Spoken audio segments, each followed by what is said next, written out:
Assalamualaikum warahmatullahi wabarakatuh.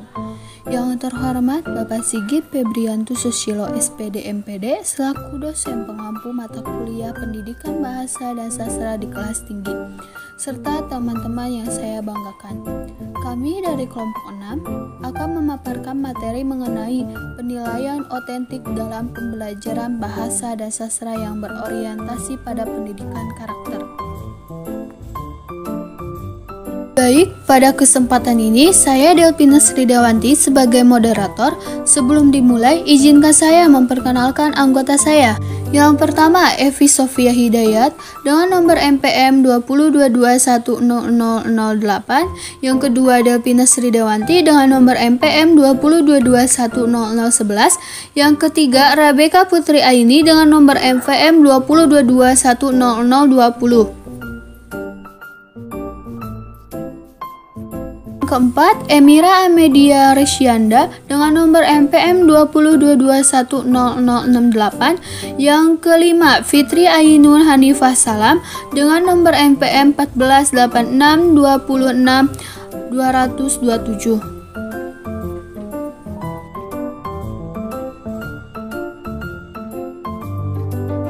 Ruang lingkup materinya yaitu 1. Makna penilaian otentik, 2. Penilaian otentik versus penilaian tradisional, 3.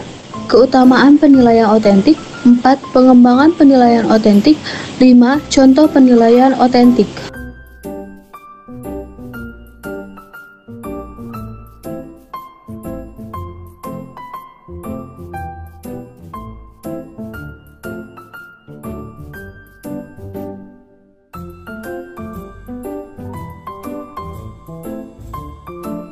Materi pertama yaitu makna penilaian otentik.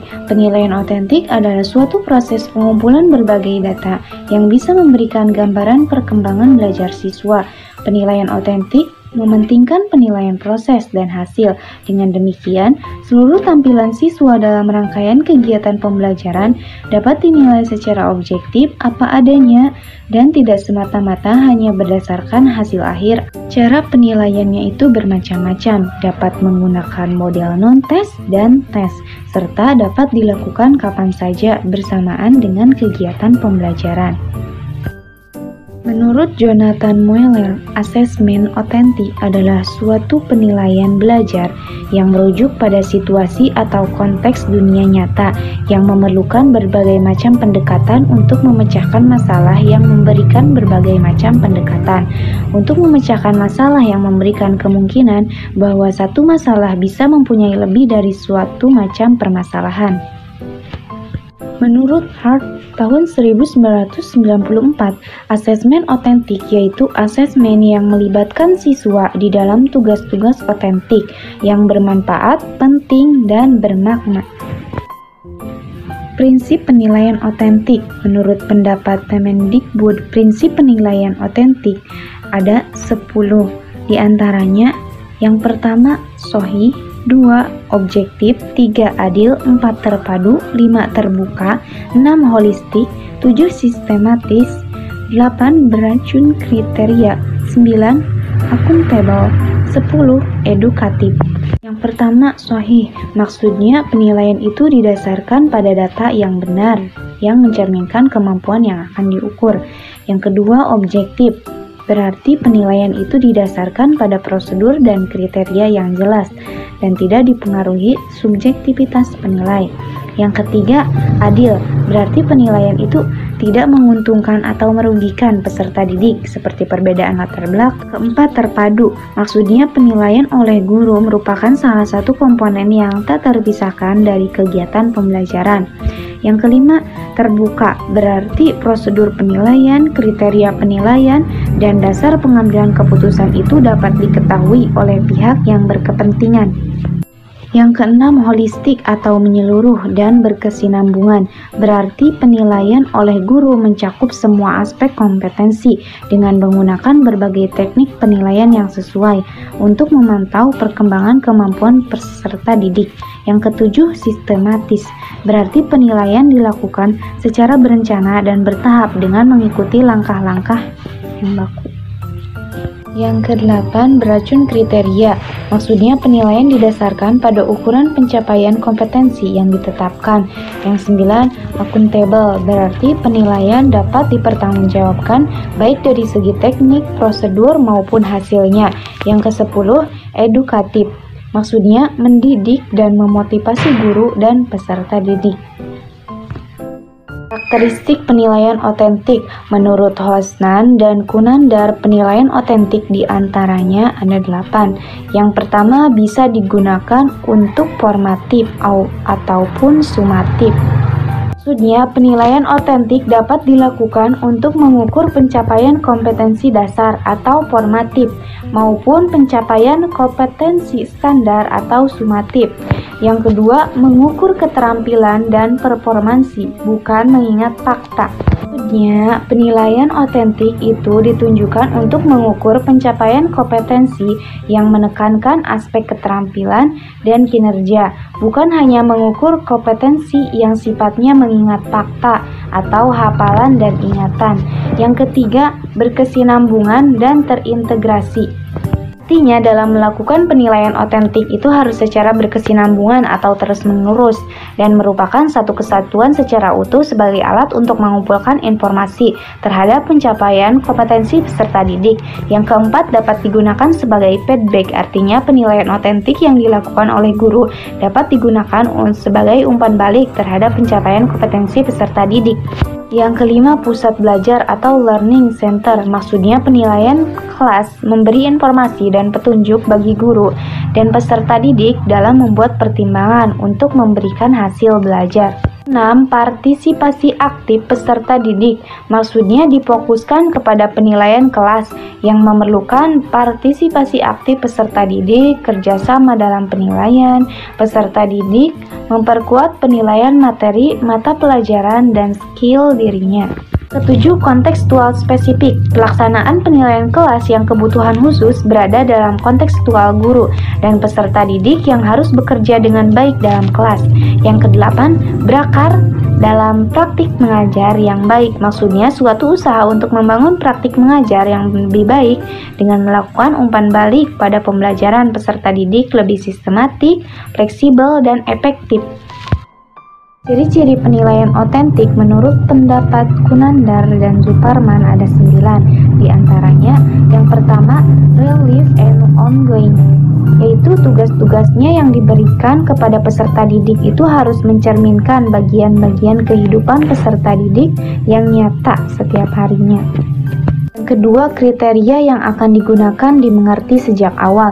Maksudnya, kisi-kisi, kriteria, dan format tersebut telah dikomunikasikan kepada peserta didik sejak awal kegiatan pembelajaran dimulai. Bahkan mereka boleh bertanya tentang teknik dan format yang akan digunakan dalam pembelajaran tersebut. 3. Valid dan reliable, yaitu maksudnya instrumen yang digunakan itu betul-betul dirancang berdasarkan target belajar, tujuan, dan kompetensi, serta sesuai dengan karakteristik materi pelajaran yang akan disampaikan. 4. Peserta didik merancang sendiri tugasnya, maksudnya menggunakan tes objektif dalam menilai kemajuan belajar peserta didik, memilih jawaban yang telah disediakan, sedangkan menggunakan berbagai teknik penilaian otentik dalam menilai kemajuan belajar peserta didik dalam merancang sendiri tugasnya. 5. Mengembangkan dan mengutamakan kemampuan berpikir tingkat tinggi. Maksudnya penilaian otentik itu mewajibkan peserta didik untuk merancang sendiri, melakukan dan menerapkannya dalam kehidupan nyata. 6. Otentik dalam situasi nyata. Maksudnya peserta didik dinilai pada saat ia menerapkan atau melakukan sesuatu dalam kehidupan nyata. Apa yang ia tampilkan dan apa yang ia kerjakan, itulah kemampuan yang sesungguhnya. 7. Komprehensif dan terintegritas. Maksudnya, aspek-aspek yang diamati maupun yang dinilai bukan hanya dari satu sisi, seperti fakta kognitif saja, melainkan terpadu secara utuh dan menyeluruh. 8. Menekankan proses dan produk. Maksudnya, perhatian dan pertimbangan penilaian otentik tertuju bukan saja pada proses pelaksanaan, suatu tugas. Akan tetapi pada produk yang dihasilkan, hasil penilaian itu akan baik kalau prosesnya bernilai baik dan produknya juga bernilai baik. 9. Mengutamakan fakta dan bukti langsung. Maksudnya, penilai tidak boleh cepat percaya tanpa melihat bukti-bukti tugas atau kegiatan yang telah dilaksanakan oleh peserta didik. Jenis-jenis penilaian otentik menurut pendapat Hosnan, Majid, dan Sani ada 3, yaitu penilaian kompetensi sikap, pengetahuan, dan keterampilan. Namun pada kesempatan ini saya akan sedikit menjelaskan tentang penilaian kompetensi keterampilan. Yang pertama, penilaian kinerja atau performance assessment, yaitu penilaian ini digunakan untuk menguji kemampuan peserta didik dalam mendemonstrasikan pengetahuan dan keterampilan, menguji apa yang mereka ketahui dan dapat dilakukan sebagaimana ditemukan dalam dunia nyata. Kedua, wawancara lisan atau oral interview, yaitu wawancara lisan dapat juga disebut sebagai penilaian kinerja kebahasaan. Dalam aktivitas wawancara lisan, terjadi wawancara antara guru dan peserta didik tentang apa saja informasi yang diinginkan oleh guru tersebut. 3. Pertanyaan terbuka atau constructed response item.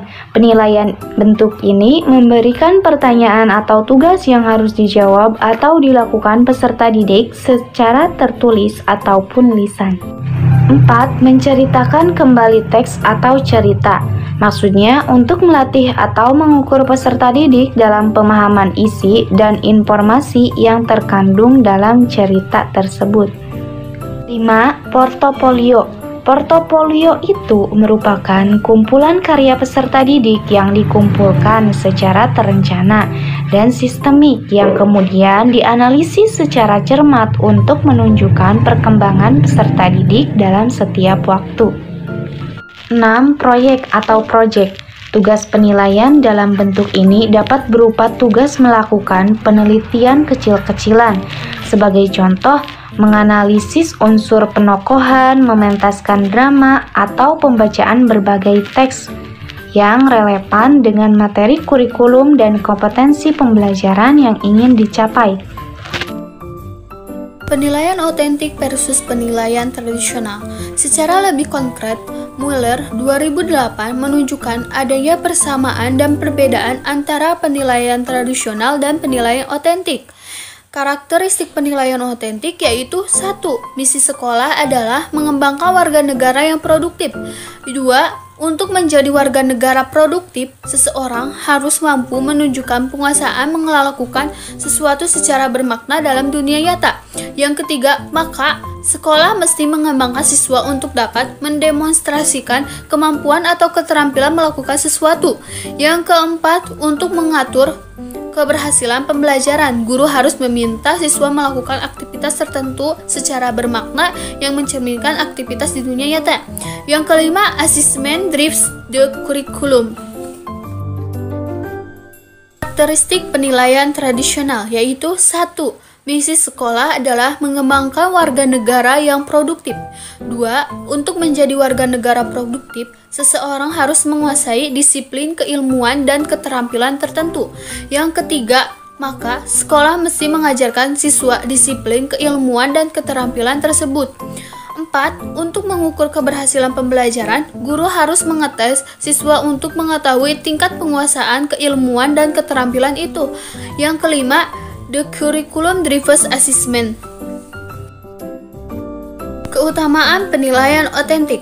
Penilaian otentik menekankan pencapaian pembelajaran untuk menunjukkan kinerja, kesiapan pembelajaran untuk berunjuk kerja selepas mengikuti kegiatan pembelajaran tentu lebih signifikan. Manfaat penilaian otentik menurut Mueller 2008 yaitu 1. Penilaian otentik memungkinkan dilakukannya pengukuran secara langsung terhadap kinerja pembelajaran sebagai indikator kompetensi yang dibelajarkan. 2. memberikan kesempatan pembelajaran untuk mengonstruksikan hasil belajarnya. 3. Memungkinkan terintegrasikannya kegiatan pengajaran, belajar, dan penilaian menjadi satu paket kegiatan yang terpadu. 4. Memberikan kesempatan pembelajaran untuk menampilkan hasil belajarnya, unjuk kerjanya dengan cara dianggap paling baik. Kompetensi yang lebih tepat dinilai dengan penilaian otentik. Penilaian autentik menekankan kemampuan peserta didik untuk mendemonstrasikan pengetahuan yang dimiliki secara nyata dan bermakna. Kegiatan penilaian tidak sekedar menanyakan atau menyadap pengetahuan yang telah diketahui peserta didik, melainkan kinerja nyata dari pengetahuan yang telah dikuasai tersebut. Dan dapat diartikan bahwa penilaian autentik merupakan penilaian terhadap tugas-tugas seperti membaca dan menulis. Seperti halnya di dunia nyata, tugas-tugas tersebut dimaksudkan untuk mengukur berbagai kemampuan dan keterampilan dalam berbagai konteks situasi di dunia nyata di mana keterampilan-keterampilan tersebut diperlukan. Pengembangan penilaian otentik. Semua rangkaian dalam lingkup kegiatan belajar mengajar direncanakan dengan baik agar dapat memberikan hasil dan dampak yang maksimal. Mueller 2008 mengemukakan sejumlah langkah yang perlu ditempuh dalam pengembangan penilaian otentik, yaitu 1. Penentuan standar, 2. Penentuan tugas otentik, 3. Pembuatan kriteria, 4. Pembuatan rubrik. Pengembangan penilaian otentik. Menurut Mueller tahun 2008, ada beberapa tahap yang harus ditempuh dalam pengembangan penilaian otentik. Yang pertama, penentuan standar. Standar adalah sebuah pernyataan yang harus diketahui dan dapat dilakukan dalam proses pembelajaran. Standar dapat diobservasi dan dapat diukur ketercapaiannya. Istilah umum dalam dunia pendidikan Indonesia untuk standar adalah sebagaimana yang terlihat dalam kurikulum berbasis kompetensi KBK atau kurikulum 2004 dan kurikulum tingkat satuan pendidikan KTSP atau kurikulum 2006. Kurikulum tersebut terdapat istilah yang pertama, standar kompetensi lulusan dan kompetensi dasar. Untuk standar kompetensi lulusan adalah kualifikasi kompetensi lulusan yang mencangkup sikap, pengetahuan, dan keterampilan. Sedangkan kompetensi dasar adalah kompetensi atau standar minimal yang harus tercapai atau ditempuh oleh peserta didik. Selanjutnya, dalam pengembangan penilaian otentik, yang kedua yaitu penentuan tugas otentik. Tugas otentik adalah tugas-tugas yang secara nyata dibebankan kepada pembelajar untuk mengukur pencapaian kompetensi yang dibelajarkan, baik ketika kegiatan pembelajaran masih berlangsung atau ketika pembelajaran sudah berakhir. Semua kegiatan pengukuran pendidikan harus mengacu pada standar kompetensi dan kompetensi yang telah ditetapkan. Nah, dalam pemilihan tugas-tugas harus mencerminkan suatu keadaan atau kebutuhan yang sesungguhnya di dunia nyata. Misalnya, menulis artikel untuk media massa, menulis surat lamaran pekerjaan, dan menulis surat penawaran produk, dan lain sebagainya.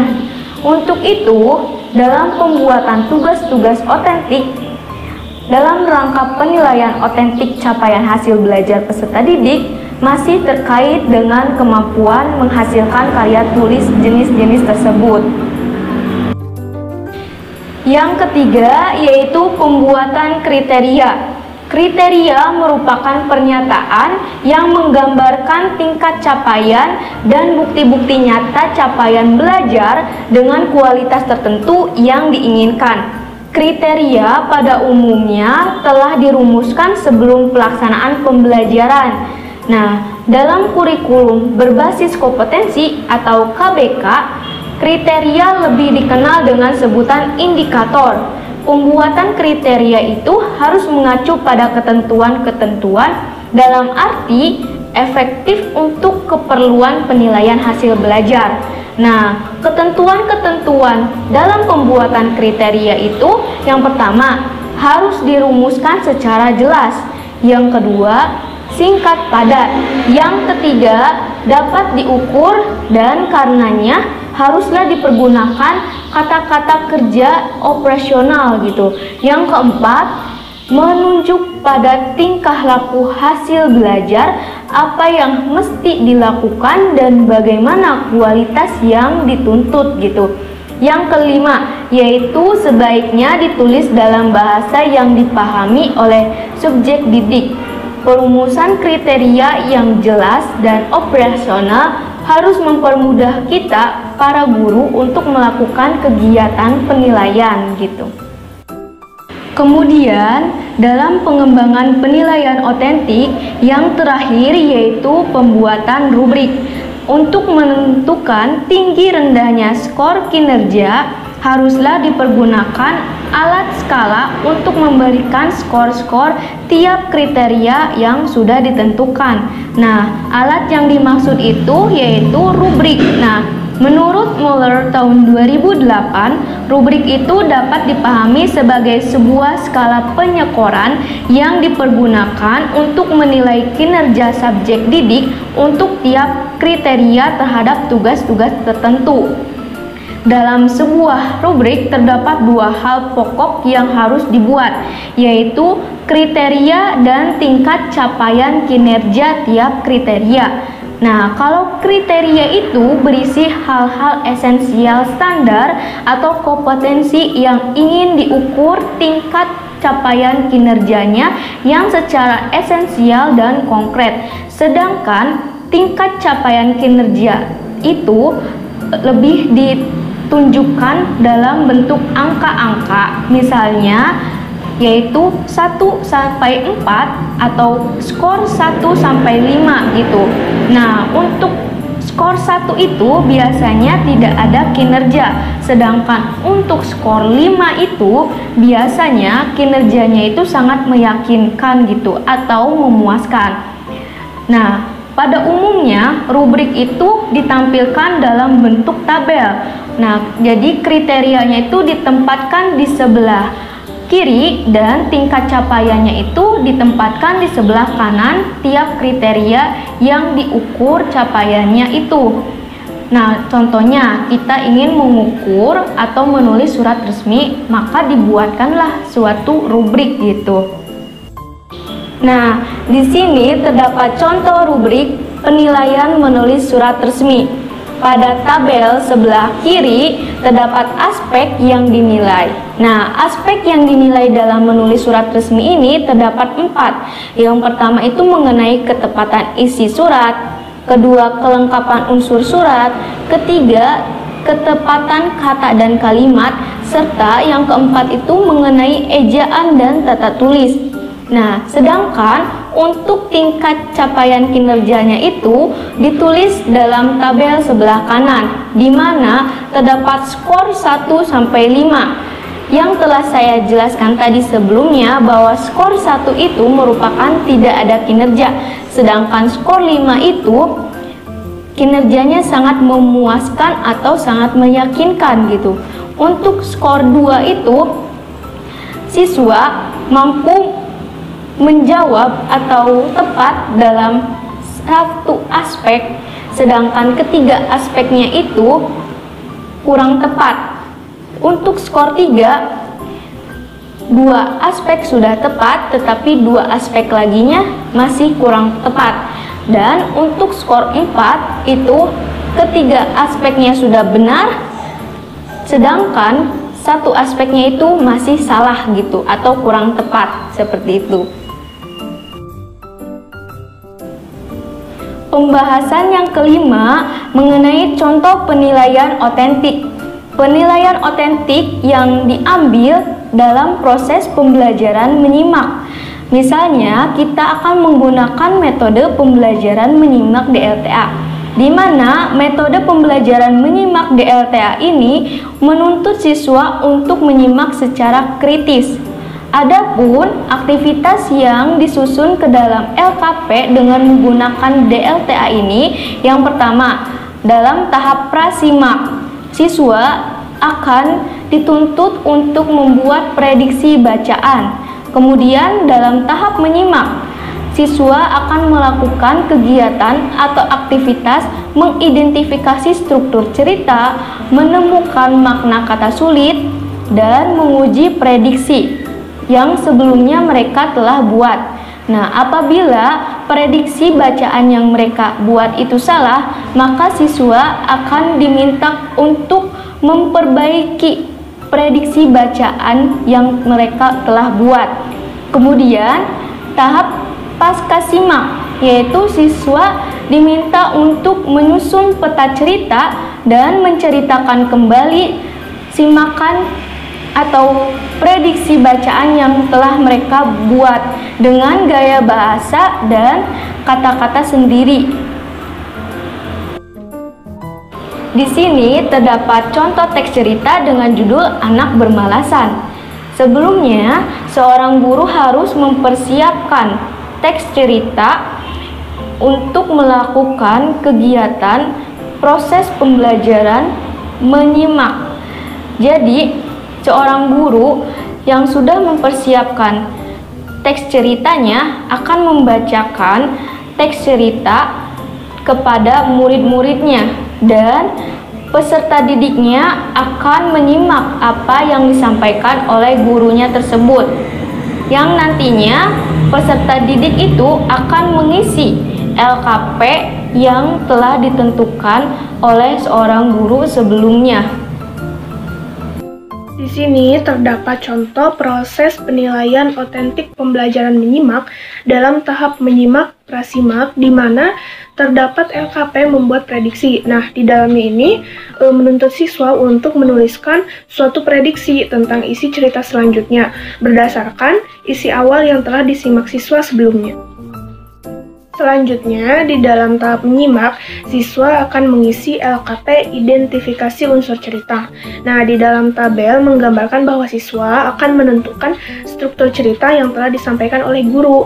Nah, kemudian memasukkan isi hasil kegiatan menyimak tersebut ke dalam struktur cerita yang sesuai dengan isi teks ceritanya.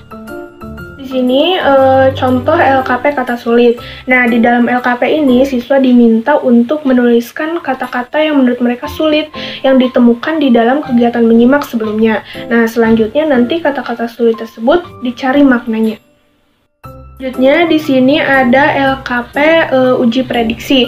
Di dalam LKP uji prediksi ini siswa diminta untuk menuliskan perbaikan dari prediksi cerita yang telah mereka simak sebelumnya. Nah, selanjutnya ini ada LKP peta cerita. Di dalam LKP peta cerita ini, siswa diminta untuk menuliskan peristiwa-peristiwa yang ditemukan dalam cerita yang telah mereka simak sebelumnya ke dalam peta cerita. Nah, contohnya dari cerita yang berjudul Anak Bermalasan, itu dituliskan apa saja peristiwa yang termasuk ke dalam peristiwa awal, peristiwa tengah, dan peristiwa akhir. Tahap LKP menceritakan kembali. Dalam tahap ini, siswa disuruh menceritakan kembali cerita yang telah disimak dengan bahasanya sendiri.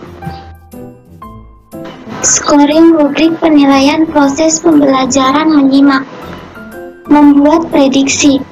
Jika siswa ingin mendapatkan nilai 4 atau sangat baik, berarti siswa membuat prediksi yang dibuat itu lengkap, prediksi yang dibuat terfokus pada wacana, dan prediksi yang dibuat disusun dengan urutan yang benar. Jika siswa mendapat nilai 3, berarti siswa memprediksinya dibuatnya lengkap, prediksi yang dibuat itu terfokus pada wacana, dan prediksi yang dibuat kurang sesuai dengan urutan yang benar. Jika siswa mendapat nilai 2 atau cukup baik, berarti prediksi yang dibuat lengkap, prediksi yang dibuat kurang fokus pada wacana, dan prediksi yang dibuat kurang sesuai dengan urutan yang benar.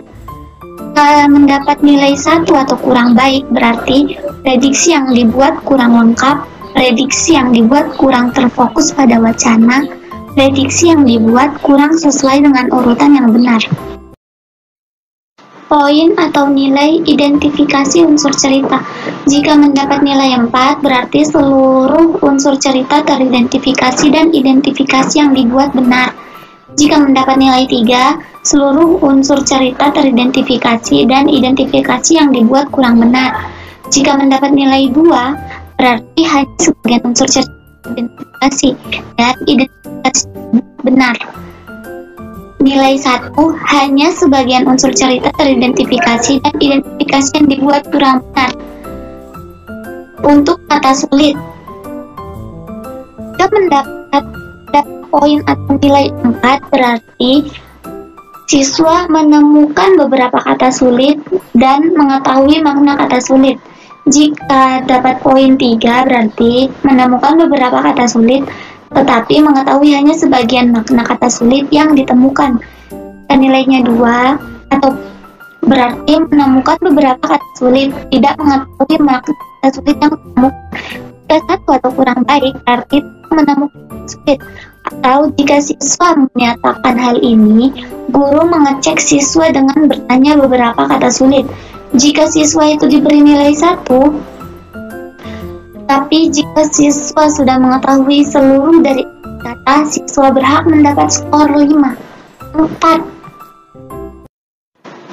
Skor atau poin uji prediksi. Jika mendapat skor 4, berarti prediksi yang dibuat sudah tepat.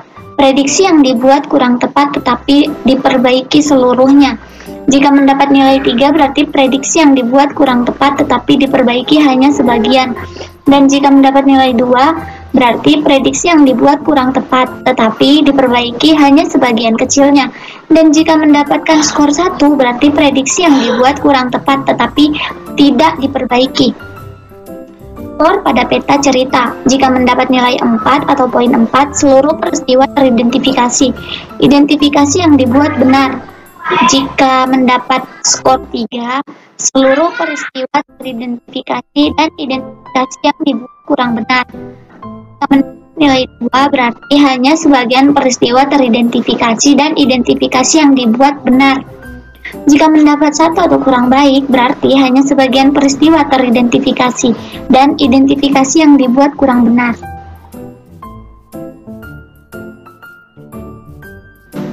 Skor pada menceritakan kembali.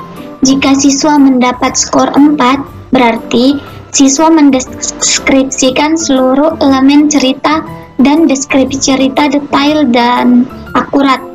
Telah mampu menilai keseluruhan cerita. Jika mendapat poin 3, berarti siswa mendeskripsikan sebagian besar elemen cerita, deskripsi cerita akurat tetapi kurang detail dan telah mampu menilai sebagian cerita. Jika mendapat nilai 2, berarti siswa mendeskripsikan sebagian elemen cerita, deskripsi cerita kurang akurat dan kurang detail, dan juga menjelaskan perasaan suka tidak suka terhadap cerita.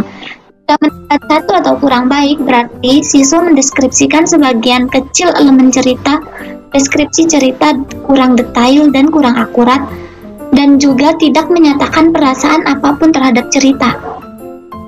Jadi kesimpulannya adalah penilaian autentik sangatlah penting untuk dilaksanakan karena melalui penilaian autentik, guru maupun dosen dapat melakukan penilaian proses sekaligus melihat hasil atau kinerja yang diperoleh peserta didik. Artinya, seluruh tampilan peserta didik dalam rangkaian kegiatan pembelajaran dapat dinilai secara objektif apa adanya dan tidak semata-mata berdasarkan hasil akhir produk, sehingga penilaiannya haruslah dilakukan selama dan sejalan dengan berlangsungnya kegiatan proses pembelajaran. Hal tersebut dimaksudkan untuk memeriksa atau menguji secara langsung perbuatan atau prestasi peserta didik berkaitan dengan tugas intelektual yang layak. Penilaian autentik dalam pembelajaran bahasa Indonesia dapat dilakukan dengan memberikan tugas-tugas yang menuntut siswa berkinerja sesuai dengan tuntunan dalam kehidupan dunia nyata.